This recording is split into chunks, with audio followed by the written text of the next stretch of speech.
Hi friends, ಎಲ್ಲರೂ ಹೇಗಿದ್ದೀರಾ? I hope ಎಲ್ಲರೂ ಚೆನ್ನಾಗಿದ್ದೀರಾ ಅಂತ.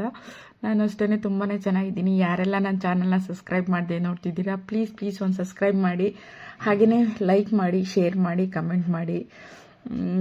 ಯುಗಾದಿ ಹಬ್ಬದ ಹಾರ್ದಿಕ ಶುಭಾಶಯಗಳು ಎಲ್ರಿಗೂ. ಹಾಗೆಯೇ ರಂಜಾನ್ ಕೂಡ, ನನ್ನ ಮುಸ್ಲಿಂ ಬಾಂಧವರಿಗೂ ಕೂಡ ರಂಜಾನ್ ಹಬ್ಬದ ಶುಭಾಶಯಗಳು. ಏನಪ್ಪ ವಿಷಯ ಅಂದರೆ, ನಾನು ಜಸ್ಟ್ ಇವಾಗ ವಿಡಿಯೋ ಅಪ್ಲೋಡ್ ಮಾಡಿಬಿಟ್ಟಿದ್ದೀನಿ. ನೋಡಿದ್ರೆ ವಾಯ್ಸೇ ಹಾಕಿಲ್ಲ, ವಾಯ್ಸ್ ನೋಟ್ ಬಂದೇ ಇಲ್ಲ. ಅಪ್ಲೋಡ್ ಮಾಡಿಬಿಟ್ಟು ಅಯ್ಯೋ ಎಷ್ಟು ಟೆನ್ಷನ್ ಆಯಿತು ಅಂದರೆ, ಅರ್ಧ ಗಂಟೆ ಆಗೈತೆ ನಾನು ನೋಡೇ ಇಲ್ಲ. ಆಮೇಲೆ ಯಾರೋ ಕಾಲ್ ಮಾಡಿ ಹೇಳಿದ್ರು, ಏನು ವಾಯ್ಸೇ ಬಂದಿಲ್ಲ, ಹಂಗೆ ಅಪ್ಲೋಡ್ ಮಾಡಿಬಿಟ್ಟಿದ್ದೀರಾ ಅಂತ. ಸೊ ವರ್ಕ್ ಟೆನ್ಷನಲ್ಲಿ ನಿಜವಾಗ್ಲೂ ನಾವು ಏನು ಮಾಡ್ತಿದ್ದೀವಿ ಅಂತ ನಮಗೇ ಗೊತ್ತಿರಲ್ಲ. ಅಷ್ಟು ಪ್ರೆಷರ್ ಇರುತ್ತೆ ವರ್ಕ್ಗಳು ಒಂದೊಂದು ಸಲ. ನೋಡಿದ್ರೆ ಹಂಗೆ ಅಪ್ಲೋಡ್ ಮಾಡಿಬಿಟ್ಟಿದ್ದೀನಿ. ಸಾರಿ ಯಾರೆಲ್ಲ ನೋಡಿರ್ತೀರ ಅವ್ರಿಗೆ. ಜಸ್ಟ್ ವಾಯ್ಸ್ ಓವರ್ ಕೊಟ್ಟಿದ್ದೆ, ನಾನು ಹೆಂಗೆ ಮಿಸ್ ಆಯಿತು ಅಂತ ಗೊತ್ತಿಲ್ಲ, ಮಿಸ್ ಆಗಿಬಿಟ್ಟಿದೆ. ಹೆಂಗೆ ನಾನು ಅಪ್ಲೋಡ್ ಮಾಡಿದೆ ಅಂತಲೂ ನನಗೆ ಅರ್ಥ ಆಗಿಲ್ಲ. ನಿಜ ಬೇಜಾರಾಯಿತು ನನಗೆ ನಿಜವಾಗ್ಲೂ. ಆಮೇಲೆ ಯಾರೋ ಕಾಲ್ ಮಾಡಿ ಹೇಳಿದ್ರು, ಮೇಡಮ್ ವಾಯ್ಸು ಕೊಟ್ಟಿಲ್ಲ, ಹಂಗೆ ಹಾಕ್ಬಿಟ್ಟಿದ್ದೀರಾ ಅಂತ.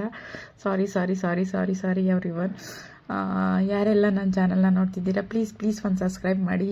ನಿಮ್ಮೆಲ್ಲರಿಗೂ thank you so much for subscribing. ಯಾರೆಲ್ಲ ನನ್ನ ಚಾನಲ್ನ ಸಬ್ಸ್ಕ್ರೈಬ್ ಮಾಡಿ ನೋಡ್ತಿದ್ದೀರಾ ಅವ್ರಿಗೆಲ್ಲ ತುಂಬ ಹೃದಯದ ಧನ್ಯವಾದಗಳು.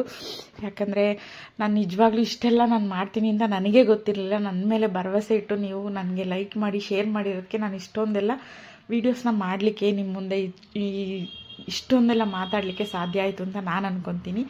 ಅದಕ್ಕೋಸ್ಕರ ನಿಮಗೆಲ್ರಿಗೂ ತುಂಬ ಹೃದಯದ ಧನ್ಯವಾದಗಳು.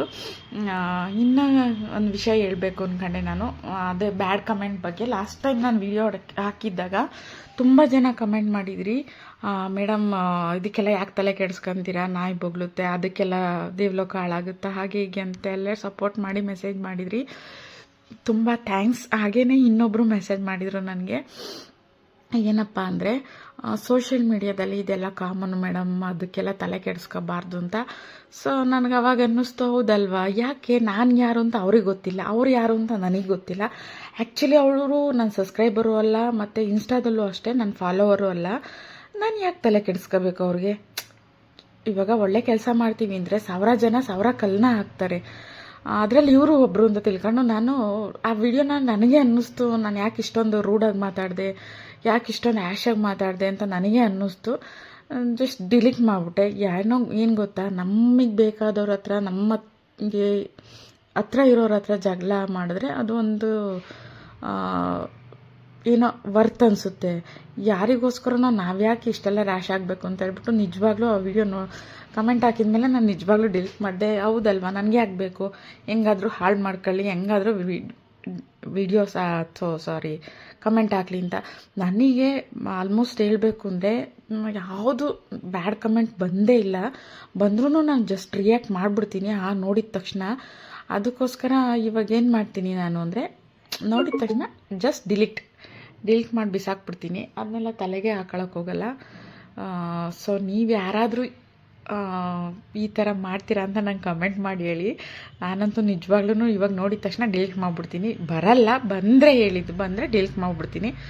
ಅದು ನೋಡಿದ್ರೆ ತಾನೇ ಟ್ರಿಗರ್ ಆಗೋದು. ಇವಾಗ ನಾವು ಯಾರೂ ಅಲ್ಲ, ಏನೂ ಅಲ್ಲ ಅಂದಾಗ ನಮಗೆ ಯಾಕೆ ಕಮೆಂಟ್ ಮಾಡಬೇಕು ಅಂತ ಟ್ರಿಗರ್ ಆಗುತ್ತೆ. ಇವಾಗ ನಮ್ಮನ್ನು ಪ್ರೀತಿಸೋರು, ನಾವು ಪ್ರೀತಿಸೋರು ನಮಗೆ ಕಮೆಂಟ್ ಮಾಡಿದ್ರೆ ನಿಜವಾಗ್ಲೂ ಬೇಜಾರಾಗಲ್ಲ. ನನ್ನ ಸಬ್ಸ್ಕ್ರೈಬರ್ಸು ಎಷ್ಟೊಂದು ಜನ ಹೇಳಿದ್ದಾರೆ, ವಾಯ್ಸು ಕ್ಲಿಯರ್ ಇಲ್ಲ ಮ್ಯಾಮ್, ಹಾಗೆ ಹೀಗೆ ಅಂತ ಹೇಳ್ಬಿಟ್ಟು. ಅದನ್ನೆಲ್ಲ ನಾವು ಕಮೆಂಟ್ನ ನಾನು ನಿಜವಾಗ್ಲೂ ಅಕ್ಸೆಪ್ಟ್ ಮಾಡ್ತೀನಿ. ಹೌದಾ, ನೆಕ್ಸ್ಟ್ ಟೈಮ್ ಸರಿ ಮಾಡ್ತೀನಿ ಬಿಡಿ, ಇಲ್ಲ ಮೈಕ್ ಹಾಕೊಳ್ಳಿ ಅಂತ ಹೇಳಿದಾಗ ನಿಜವಾಗ್ಲೂ ಮೈಕ್ ಹಾಕ್ತೀನಿ ಬಿಡಿ. ಇನ್ನು ಒಂದೊಂದು ಸಲ ಏನಾಗುತ್ತೆ ಅಂದರೆ, ಮೈಕ್ನ ಹಾಕಿರ್ತೀವಿ, ಒಂದು ಸಲ ರೆಕಾರ್ಡೇ ಆಗಿರಲ್ಲ, ಜಸ್ಟ್ ವಿಡಿಯೋ ಮಾಡಿಬಿಟ್ಟಿರ್ತೀವಿ, ಆಮೇಲೆ ನೋಡಿದ್ರೆ ರೆಕಾರ್ಡಿಂಗೇ ಆಗಿರಲ್ಲ. ಎಷ್ಟೊಂದು ಸಲ ನಾನು ಹಿಂಗೆ ಮಿಸ್ ಮಾಡಿರ್ತೀನಿ. ಯಾಕಂದರೆ ಟೆನ್ಷನ್ ಇರುತ್ತೆ, ಹೊರಗಡೆ ಟೆನ್ಷನು, ಮನೆ ಟೆನ್ಷನು, ಅದು ಇದು ಇದ್ದೇ ಇರುತ್ತೆ. ಆ ವರ್ಕ್ ಪ್ರೆಷರಲ್ಲಿ ಏನು ಮಾಡ್ತಿರ್ತೀವಿ ಅಂತ ನಮಗೆ ಗೊತ್ತಿರಲ್ಲ. ಸೊ ಇವತ್ತೂ ಹಾಗೇನೇ ಆಯಿತು ನೋಡಿ, ಇಷ್ಟೆಲ್ಲ ಮಾತಾಡಬೇಕಾಯ್ತು. ಬನ್ನಿ, ನಾನಿವತ್ತು ವಿಡಿಯೋ ಏನಕ್ಕೆ ಮಾಡ್ತಿದ್ದೀನಿ ಅಂದರೆ, ನಾನು ಮಲ್ಲಸಂದ್ರ ಹೋಗಿದ್ದೆ, ಅಲ್ಲಿ ವರ್ಕ್ ಏನೇನಾಗಿದೆ ಅಂತ ಹೇಳ್ಬಿಟ್ಟು ನಿಮ್ಗೆ ಸ್ವಲ್ಪ ಅಪ್ಡೇಟ್ ಕೊಡೋಣ ಅಂತ ಹೇಳ್ಬಿಟ್ಟು ಈ ವಿಡಿಯೋನ ಮಾಡ್ತಿರೋದು. ಇವಾಗ ನೋಡ್ತಿದ್ದೀರಲ್ಲ, ಇದು ಮಲ್ಲಸಂದ್ರದ್ದು ವರ್ಕು ಆಲ್ಮೋಸ್ಟ್ 80% ಆಗಿದೆ. ಬಟ್ ಇಲ್ಲಿ ಏನಂದರೆ, ಇನ್ನು ಕನ್ಸ್ಟ್ರಕ್ಷನ್ ಮಾಡೋದು ತುಂಬಾ ಬ್ಯಾಲೆನ್ಸ್ ಇದೆ. ಹಾಗಾಗಿ ಕನ್ಸ್ಟ್ರಕ್ಷನ್ ಕೂಡ ಮಾಡ್ತಾ ಇದ್ದಾರೆ. ನೋಡ್ತಾ ಇರ್ಬೋದು ನೀವು ಇವಾಗ ಕನ್ಸ್ಟ್ರಕ್ಷನ್ ನಡೀತಾ ಇರೋದು. ಇಲ್ಲೇ ವರ್ಕ್ ಮಾಡ್ಕೊಂಡು ಪಾಪ ಅವರು ಅಲ್ಲೇ ಸ್ಟೇ ಮಾಡಿರ್ತಾರೆ.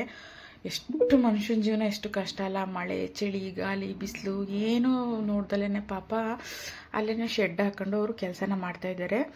ಬಟ್ ಇವ್ರು ಯಾರೂ ನನ್ನ ಪ್ರಕಾರ ಕನ್ನಡದವರಲ್ಲ, ಬಟ್ ಅಲ್ಲಿರೋರ್ಗೆ ಯಾರಿಗೂ ಕನ್ನಡ ಬರಲ್ಲ, ಹಿಂದಿಯವರು, ರಾಜಸ್ಥಾನ್ ಆ ಕಡೆಯವರು. ಇಲ್ಲೇ ಬಂದು ಶೆಡ್ ಹಾಕೊಂಡು ಅಲ್ಲೇ ಕೆಲಸ ಮಾಡ್ಕೊಂಡು ಅಲ್ಲೇ ಇರ್ತಾರೆ, ಅಲ್ಲೇ ಸ್ನಾನ ಮಾಡೋದು. ಎಷ್ಟು ಜೀವನ ಕಷ್ಟ ಇರುತ್ತೆ ಅಂದರೆ ಚಿಕ್ಕ ಚಿಕ್ಕ ಮಕ್ಕಳನ್ನೆಲ್ಲ ಕರ್ಕೊಂಬಂದು ಅಲ್ಲಿ ಕೆಲಸ ಮಾಡ್ತಾ ಇರ್ತಾರೆ. ನಿಜವಾಗ್ಲೂ ಪಾಪ ಅನಿಸುತ್ತೆ. ನಾವು ನಮಗಿಂತ ಕೆಳಗಡೆ ಇರೋರನ್ನ ನೋಡಿ ಅಯ್ಯೋ ದೇವರೇ ನಮ್ಮನ್ನು ಇಷ್ಟಾದರೂ ಇಟ್ಟಿದೆಯಲ್ಲಪ್ಪ ಅಂತ ಖುಷಿ ಪಡಬೇಕು. ಬಟ್ ನಮಗಿಂತ ಮೇಲೆ ಇರೋರನ್ನ ನೋಡಿ ಯಾಕೆ ದೇವರೇ ನಮ್ಮನ್ನು ಹಂಗೆ ಇಟ್ಟಿಲ್ವಲ್ಲ ಅಂತ ಬೇಜಾರು ಮಾಡ್ಕೋಬಾರ್ದು. ಇದು ನನ್ನ ಪ್ರಕಾರ. ನಾವು ಇರೋದ್ರಲ್ಲಿ ತೃಪ್ತಿ ಪಡಬೇಕು. ಕೆಲವೊಂದು ನೋಡಿದಾಗ ನಂಗೆ ನಿಜವಾಗ್ಲೂ ಹಂಗೆ ಅನಿಸುತ್ತೆ. ಬಟ್ ನಮ್ಮನ್ನು ದೇವರು ಎಷ್ಟು ಚೆನ್ನಾಗಿಟ್ಟಿದ್ದೇನೆ ಅಂತ ದೇವರಿಗೆ ಥ್ಯಾಂಕ್ಸ್ ಹೇಳಬೇಕು. ಇದು ಆಲ್ಮೋಸ್ಟು 80% ಕೆಲಸ ಮುಗ್ದಿದೆ. ಅಂದರೆ ಇವಾಗ ಕನ್ಸ್ಟ್ರಕ್ಷನ್ ಮಾಡಿರೋದು ಎಷ್ಟಿದೆ ಅಷ್ಟು ಕೆಲಸ ಮುಗ್ದಿದೆ. ಬೋರ್ ಕೂಡ ಹಾಕ್ಸಿದ್ದಾರೆ. ಇಲ್ಲಿ 2 ಬೋರ್ ಇದೆ, ಇನ್ನೂ 2 ಬೋರ್ ಹಾಕಿಸ್ತಾರಂತೆ. ಮತ್ತು ಟೈಲ್ಸ್ ವರ್ಕೆಲ್ಲ ಒಳಗಡೆ ಟೈಲ್ಸ್ ವರ್ಕೆಲ್ಲ ಮುಗ್ದಿದೆ. ಕಿಚನ್ನು ಮತ್ತು ವಾಶ್ರೂಮ್ಗಳ್ದೆಲ್ಲ. ಇನ್ನು ನಿಮಗೆ ಸ್ಲ್ಯಾಬಿಗೆ ಒಂದು ಇದನ್ನು ಹಾಕಬೇಕು, ಕಲ್ಲನ್ನ, ಮತ್ತು ಪ್ಯಾಸೇಜ್ಗೆ ಒಂದು ಡೋರ್ ಮಾಡಬೇಕು. ಇಷ್ಟು ಕೆಲಸ ಇದೆ. ಬಟ್ ನಾವು ಹೋದಾಗ ಇನ್ನು ಮುಂದೆ ಇದೆಯಲ್ಲ ಇದನ್ನು ಕನ್ಸ್ಟ್ರಕ್ಷನ್ ಮಾಡ್ತಾಯಿದ್ರು. ಇನ್ನು ಪಾಯ ಹಾಕಿರೋದು ಮತ್ತು ಅಲ್ಲಿ ಇದನ್ನೆಲ್ಲ ಕಟ್ತಾ ಇರೋದು ಇಷ್ಟು ಬ್ಯಾಲೆನ್ಸ್ ಇದೆ ಅಂದರೆ ಇಲ್ಲಿ ಮನೆಗಳು ಖಾಲಿ ಇದೆಯಾ ಇಲ್ವಾ ಅಂತ ನೀವು ಒಂದು ಸಲ ವಿಚಾರಿಸ್ಕೋಬೇಕು. ಯಾಕಂದರೆ ಎವ್ರಿ ಡೇ ಅಪ್ಡೇಟ್ ಆಗ್ತಾ ಇರೋದ್ರಿಂದ ನಮಗೆ ಗೊತ್ತಾಗಲ್ಲ. ಏನು ಗೊತ್ತಾ, ಡೈಲಿ ನಿಮಗೆ ಬುಕ್ಕಿಂಗ್ ಆಗ್ತಾ ಇರುತ್ತೆ. ಸೊ ಎಲ್ಲಿ ಖಾಲಿ ಇದೆ, ಎಲ್ಲಿ ಯಾವುದು ವೇಕೆನ್ಸಿ ಇದೆ ಅಂತ ಹೇಳ್ಬಿಟ್ಟು ನಮಗೆ ಗೊತ್ತಾಗಲಿಕ್ಕಿಲ್ಲ. ನೀವು ಒಂದು ಸಲ ಹೋಗಿ RGSL ಆಫೀಸು ಕಾವೇರಿ ಭವನ್ಗೆ ಹೋಗಿ 9th ಫ್ಲೋರಲ್ಲಿ ವಿಚಾರಿಸಿದ್ರೆ ಅವರು ಡೀಟೇಲಿಂಗಾಗಿ ಹೇಳ್ತಾರೆ ಎಲ್ಲಿ ಖಾಲಿ ಇದೆ ಏನಂತ ಹೇಳ್ಬಿಟ್ಟು. ಆವಾಗ ನೀವು ಲೊಕೇಶನ್ನ ನೋಡಿ ಬುಕ್ ಮಾಡ್ಕೊಳ್ಳಿ. ಇವಾಗ ಕೆಲವೊಬ್ಬರು ನಮಗೆ ಬುಕ್ ಆದಮೇಲೆ ಅಯ್ಯೋ ಬೇಡ ಅನ್ನಿಸ್ತಿದೆ ಮೇಡಮ್, ಸಿಂಗಲ್ BHK ಚಿಕ್ಕದಾಗ್ತಿದೆ, ದೊಡ್ಡ ಡಬಲ್ BHKಗೆ ಹೋಗ್ಬೋದಾ ಅಂತ ತುಂಬ ಜನ ಮೆಸೇಜಸ್ ಮಾಡಿದ್ದೀರಾ. ಹಂಗಾಗಲ್ಲ. ಯಾಕಂದರೆ ನೀವು ಸಿಂಗಲ್ BHK ಅಂತ ಮೆನ್ಷನ್ ಮಾಡಿದ ಮೇಲೆ ಆ ಅರ್ಜಿನ ನೀವು ಅವರು ಕಳಿಸ್ಬಿಟ್ಟಿರ್ತಾರೆ, ಅರ್ಜಿ ಅಪ್ಲೈ ಮಾಡಿಬಿಟ್ಟಿರ್ತೀರ ನೀವು. ಹಾಗಾಗಿ ಅದು ಚೇಂಜ್ ಮಾಡ್ಲಿಕ್ಕೆ ಬರಲ್ಲ ಅವ್ರಿಗೂ. ಒಂದು ಸಲ ನೀವು ಥಿಂಕ್ ಮಾಡಿ ಡಿಸೈಡ್ ಮಾಡಿ ನಿಮಗೆ ಸಿಂಗಲ್ ಬೆಡ್ರೂಮ್ ಬೇಕಾ ಡಬಲ್ ಬೆಡ್ರೂಮ್ ಬೇಕಾ ಅಂತ. ಸಿಂಗಲ್ ಬೆಡ್ರೂಮ್ಗೆ ಮಾತ್ರ ಅಪ್ಲಿಕೇಶನ್ ಇರೋದಿಲ್ಲಿ. ಡಬಲ್ ಬೆಡ್ರೂಮ್ಗೆ ನೀವು ಬಿಡ್ ಮಾಡೇ ತೊಗೋಬೇಕಾಗುತ್ತೆ. ಆ ಬಿಡ್ಡಿಂಗ್ ಡೇಟ್ನ ತುಂಬ ಜನ ಕೇಳ್ತಿದ್ದೀರಾ, ಯಾವಾಗ ಮೇಡಮ್ ಬಿಡ್ಡಿಂಗ್ ಡೇಟು ಕನ್ಫರ್ಮ್ ಆಗಿದೆಯಾ ಅಂತ ಹೇಳ್ಬಿಟ್ಟು. ಕನ್ಫರ್ಮ್ ಆಗಿಲ್ಲ ಬಿಡ್ಡಿಂಗ್ ಡೇಟು. ಕನ್ಫರ್ಮ್ ಆದ ತಕ್ಷಣ ನಾನು ನಿಮಗೆ ಇನ್ಫಾರ್ಮ್ ಮಾಡ್ತೀನಿ ಯಾವತ್ತು ಬಿಡ್ಡಿಂಗ್ ಡೇಟ್ ಅಂತ ಹೇಳ್ಬಿಟ್ಟು. ಆವಾಗ ನಿಮ್ಗೆ ಏನಿಲ್ಲ, ಏನೋ ಈ ಥರ ಏನೋ ಡಾಕ್ಯುಮೆಂಟ್ಸ್ ಎಲ್ಲ ಏನು ಬೇಕಾಗಲ್ಲ. ಓನ್ಲಿ ಆಧಾರ್ ಕಾರ್ಡ್ ಇದ್ದರೆ ಸಾಕು, ನೀವು ಬಂದು ಬಿಡ್ ಮಾಡಿ ತೊಗೋಬೋದು. ಬಿಡ್ಡಿಂಗ್ ಪ್ರೋಸೆಸ್ ಯಾವ ಥರ ಇರುತ್ತೆ ಅಂತ ನಿಮ್ಗೆ ಆಲ್ಮೋಸ್ಟ್ ಎಲ್ರಿಗೂ ಗೊತ್ತಿರುತ್ತೆ. ಬ್ಯಾಂಕ್ ಬಿಡ್ಡಿಂಗ್ ಯಾವ ಥರ ಇರುತ್ತೆ ಅಂತ ಹೇಳ್ಬಿಟ್ಟು ನೀವು ಬಂದು ಅಲ್ಲಿ ಪರ್ಚೇಸ್ ಮಾಡ್ಬೋದು. ಎಷ್ಟೇ ಆಗುತ್ತೆ ಅಷ್ಟೇ ಆಗುತ್ತೆ ಅಂತ ಅವಾಗ ಹೇಳಲಿಕ್ಕಾಗಲ್ಲ. ಎಷ್ಟಾಗುತ್ತೆ ಅಷ್ಟನ್ನ ಬಿಡ್ ಮಾಡಿ ತೊಗೋಬೇಕಾಗುತ್ತೆ. ಡಬಲ್ BHKಗೆ ಅಪ್ಲಿಕೇಶನ್ ಓಪನ್ ಆಗಿಲ್ಲ ಅಂತ ತುಂಬ ಜನ ಹೇಳ್ತಾ ಇದ್ದೀರಾ ಮೆಸೇಜಲ್ಲಿ. ಅದಕ್ಕೋಸ್ಕರ ಈ ಕ್ಲಾರಿಟಿ ಕೊಟ್ಟಿದ್ದು. ಯಾವುದೇ ಕಾರಣಕ್ಕೂ ಡಬಲ್ ಬೆಡ್ರೂಮ್ ಓಪನ್ ಆಗಲ್ಲ. ಯಾಕಂದರೆ ಬಿಡ್ಡಿಂಗ್ ಮಾಡೋದ್ರಿಂದ ಬಿಡ್ಡಿಂಗ್ ಡೇಟ್ನ ನಾನು ಅನೌನ್ಸ್ ಮಾಡ್ತೀನಿ. ಸಾರಿ, ಯಾರೆಲ್ಲ ಡಾಕ್ಯುಮೆಂಟ್ಸ್ ಬಗ್ಗೆ ಹೊಸ್ದಾಗಿ ನೋಡ್ತಾ ಇರೋರು ಅರ್ಧ ವಿಡಿಯೋ ನೋಡಿರ್ತಾರೆ, ಆಮೇಲೆ ಕ್ವಶನ್ನ ಕೇಳ್ತಾರೆ ಮ್ಯಾಮ್ ಏನೇನು ಡಾಕ್ಯುಮೆಂಟ್ಸ್ ಬೇಕು ಅಂತ. ದಯವಿಟ್ಟು ಫುಲ್ಲು ವಿಡಿಯೋನ ನೋಡಿದ್ರೆ ನಿಮಗೆ ಡಾಕ್ಯುಮೆಂಟ್ಸ್ ಬಗ್ಗೆ ಅಂತೂ ನಾನು ಎಲ್ಲ ವೀಡಿಯೋದಲ್ಲೂ ಕನ್ಫರ್ಮ್ ಆಗಿ ಹೇಳೇ ಹೇಳ್ತೀನಿ. ಯಾಕಂದರೆ ಹೊಸ್ದಾಗಿ ವೀಡಿಯೋಸ್ನ ನೋಡೋರು ತುಂಬ ಜನ ಇರ್ತಾರೆ. ಹಾಗಾಗಿ ಹೊಸ್ದಾಗಿ ವಿಡಿಯೋ ನೋಡೋರು ಅನುಕೂಲ ಆಗಬೇಕು ಅಂತ ಹೇಳ್ಬಿಟ್ಟು ನಾನು ಈ ಎಲ್ಲ ವಿಡಿಯೋದಲ್ಲೂ ಕನ್ಫರ್ಮ್ ಆಗಿ ಹೇಳಿರ್ತೀನಿ. ಮೊದಲನೇದಾಗಿ ನಿಮಗೆ BPL ಕಾರ್ಡ್ ಇರಬೇಕು. APL ಕಾರ್ಡ್ ಇದ್ದರೆ ಆಗಲ್ವಾ ಮ್ಯಾಮ್ ಅಂತ ಕೇಳ್ತೀರಾ. ನಿಜವಾಗ್ಲೂ ಆಗಲ್ಲ. BPL ಕಾರ್ಡ್ ಇರಬೇಕು. ಮತ್ತು ಇನ್ಕಮ್ ಸರ್ಟಿಫಿಕೇಟು, ನಿಮಗೆ ಎಷ್ಟು ಆದಾಯ ಬರ್ತಿದೆ ಇಯರ್ಲಿ ಅಂತ ಹೇಳ್ಬಿಟ್ಟು ಇನ್ಕಮ್ ಸರ್ಟಿಫಿಕೇಟು, ಕ್ಯಾಸ್ಟ್ ಸರ್ಟಿಫಿಕೇಟ್ ಬೇಕು. ಕ್ಯಾಸ್ಟ್ ಸರ್ಟಿಫಿಕೇಟ್ ಏನಕ್ಕೆ ಅಂದರೆ ಪರಿಶಿಷ್ಟ ಜಾತಿ ಮತ್ತು ಪರಿಶಿಷ್ಟ ಪಂಗಡದವ್ರಿಗೆ ಇಷ್ಟು ಅಂತ ಸಬ್ಸಿಡಿ ಸಿಗೋದ್ರಿಂದ ಅದು ಅಪ್ಲೈ ಆಗೋದ್ರಿಂದ ನಿಮಗೆ ಇನ್ಕಮ್ ಸರ್ಟಿಫಿಕೇಟ್ ಬೇಕಾಗುತ್ತೆ. ಮತ್ತು 5 ವರ್ಷದಿಂದ ನಾವು ಬ್ಯಾಂಗ್ಳೂರಿನಲ್ಲೇ ಇದ್ದೀವಿ ಅಂತ ಹೇಳ್ಬಿಟ್ಟು ಒಂದು ವಾಸ ದೃಢೀಕರಣ ಪತ್ರ ಬೇಕು, ಆಧಾರ್ ಕಾರ್ಡು. ಇಷ್ಟು ತಗೊಂಡು ನೀವು RGSL ಆಫೀಸಲ್ಲಾದರೂ ಅಪ್ಲೈ ಮಾಡ್ಬೋದು, ಸೈಬರ್ ಸೆಂಟರ್ಗೆ ಹೋಗಿ ಅಪ್ಲೈ ಮಾಡ್ಬೋದು. ಇಲ್ಲ ಅಂದರೆ ನೀವು ಆನ್ಲೈನಲ್ಲಿ ಕೂಡ ಅಪ್ಲೈ ಮಾಡ್ಬೋದು. ಇವ್ರದ್ದೇ ವೆಬ್ಸೈಟ್ ಇರುತ್ತೆ, ಸೊ ಅಲ್ಲಿ ಹೋಗಿ ಅಪ್ಲೈ ಮಾಡ್ಬೋದು. ಈ ವೆಬ್ಸೈಟ್ ಲಿಂಕ್ನ ನಾನು ಬಯೋನಲ್ಲಿ ಹಾಕಿರ್ತೀನಿ, ನೀವು ಹೋಗಿ ಚೆಕ್ ಮಾಡಿ ಅಪ್ಲೈ ಮಾಡಿ. ಗೊತ್ತಾಗಿಲ್ಲ ಅಂದರೆ ನೀವು ಸೈಬರ್ ಸೆಂಟರ್ಗೆ ಹೋಗಿನೇ ಅಪ್ಲೈ ಮಾಡಬಹುದು. ಸೊ ಯಾರೆಲ್ಲ ಈ ವಿಡಿಯೋನ ನೋಡ್ತಿದ್ದೀರಾ ದಯವಿಟ್ಟು ಶೇರ್ ಮಾಡಿ, ನಿಮ್ಮ ಫ್ರೆಂಡ್ಸ್ ಮತ್ತು ಫ್ಯಾಮಿಲಿಗೆ ಯೂಸ್ ಆಗುತ್ತೆ. ಮತ್ತು ಅವ್ರದ್ದು BPL ಕಾರ್ಡ್ ಇದ್ದರೆ ಅವ್ರಿಗೂ ಅನುಕೂಲ ಆಗಲಿ ಅಂತ ಹೇಳ್ಬಿಟ್ಟು ಯಾರ್ಯಾರೋ ಯೂಸ್ ಮಾಡ್ಕೊತಾರೆ ಈ ಆಫರ್ಗಳನ್ನೆಲ್ಲ. ನಮ್ಮ ಕರ್ನಾಟಕದವರು ತುಂಬ ಜನ ನೆಗ್ಲೆಕ್ಟ್ ಮಾಡ್ತೀರಾ. ಹಾಗಾಗಿ ದಯವಿಟ್ಟು ಫ್ರೆಂಡ್ಸ್ ಮತ್ತು ಫ್ಯಾಮಿಲಿಗೆ ಶೇರ್ ಮಾಡಿ. BPL ಕಾರ್ಡ್ ಇರೋರಿಗೆ ಅವರು ಸ್ವಲ್ಪ ಓಡಾಡಿ ಮಾಡಿಸ್ಕೊಂಡ್ರೆ ಆರಾಮಾಗಿ ನಿಮಗೆ 1 BHK ಮನೆ ಸಿಗುತ್ತೆ.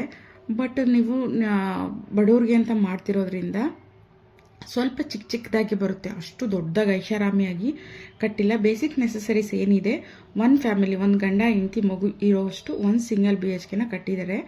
ಇದ್ರ ಫುಲ್ ಹೋಮ್ ಟೂರ್ ಕೂಡ ನನ್ನ ಯೂಟ್ಯೂಬ್ ಚಾನಲಲ್ಲಿ ಇನ್ನೊಂದು ವಿಡಿಯೋದಲ್ಲಿ ಹಾಕಿದ್ದೀನಿ, ಬೇಕಾದರೆ ನೋಡಿ. ನಿಮಗೆ ಕಂಫರ್ಟಬಲ್ ಆಗಿ 1 ಫ್ಯಾಮಿಲಿ ಆರಾಮಾಗಿರ್ಬೋದು, ಆ ಥರ ಪ್ಲ್ಯಾನ್ ಮಾಡಿ ಕಟ್ಟಿದ್ದಾರೆ. ಮತ್ತು ಅಪ್ಪ ಅಮ್ಮ ಗಂಡ ಹೆಂಡತಿ ಇಬ್ಬರು ಇರ್ಬೋದು, ಈ ಥರ ಆಪ್ಷನ್ಸ್ ಇದೆ. ಚಿಕ್ಕದಾಗಿ ಇದೆ ಆದರೆ ನೀಟಾಗಿದೆ. 10 ಲಕ್ಷಕ್ಕೆ ಏನು ಬರುತ್ತಲ್ವ ಈಗಿನ ಕಾಲದಲ್ಲಿ, 10.5 ಲಕ್ಷಕ್ಕೆ. ಹಾಗಾಗಿ ಅಷ್ಟು ಕೊಟ್ಟಿದ್ದಾರೆ ಅಂದರೆ ನಿಜವಾಗ್ಲೂ ಗ್ರೇಟು. ಸೊ ಇದೇ ಥರ ವೀಡಿಯೋಸ್ ಬೇಕು ಅಂದರೆ ನನ್ನ ಚಾನಲ್ಗೆ ಸಪೋರ್ಟ್ ಮಾಡಿ. ಆದಷ್ಟು ಈ ರೀಲ್ನ ಫ್ರೆಂಡ್ಸ್ ಮತ್ತು ಫ್ಯಾಮಿಲಿಗೆ ಶೇರ್ ಮಾಡಿದ್ರೆ ಅವ್ರಿಗೂ ಅನುಕೂಲ ಆಗುತ್ತೆ. ಅವರು ಬೇಕಂದರೆ ನಿಮಗೆ ಅವರು ಕೂಡ ಅಪ್ಲೈ ಮಾಡ್ಬೋದು. ಸೊ ಮತ್ತೆ ನಾನು ನೆಕ್ಸ್ಟು ವಿಡಿಯೋದಲ್ಲಿ ತುಂಬ ಜನ ಕೆಂಚನ್ಪುರದ್ದು ಕೇಳ್ತಾ ಇದ್ದೀರಾ, ಏನಾಗಿದೆ ವರ್ಕು ತೋರಿಸಿ ಮ್ಯಾಮ್ ಎಲ್ಲಿಗೆ ಬಂದಿದೆ ಅಂತ ಹೇಳ್ಬಿಟ್ಟು. ನೆಕ್ಸ್ಟ್ ವಿಡಿಯೋ 2-3 ಡೇಸಲ್ಲಿ ನಾನು ಇನ್ನು ಹೋಗಿ ವಿಸಿಟ್ ಮಾಡಿನೇ ಒಂದ್ಸಲ ಕನ್ಫರ್ಮ್ ಮಾಡ್ತೀನಿ. ಇದು ಹಳೇ ವಿಡಿಯೋ, ಅದನ್ನೇ ಅಟ್ಯಾಚ್ ಮಾಡಿದ್ದೀನಿ. ಈ ಥರ ಇದೆ. ಬಟ್ ಇವಾಗ ಯಾವ ಥರ ಆಗಿದೆ ಏನು ಅಂತ ಹೇಳ್ಬಿಟ್ಟು ನನಗೆ ಪ್ಲ್ಯಾನ್ ಇಲ್ಲ.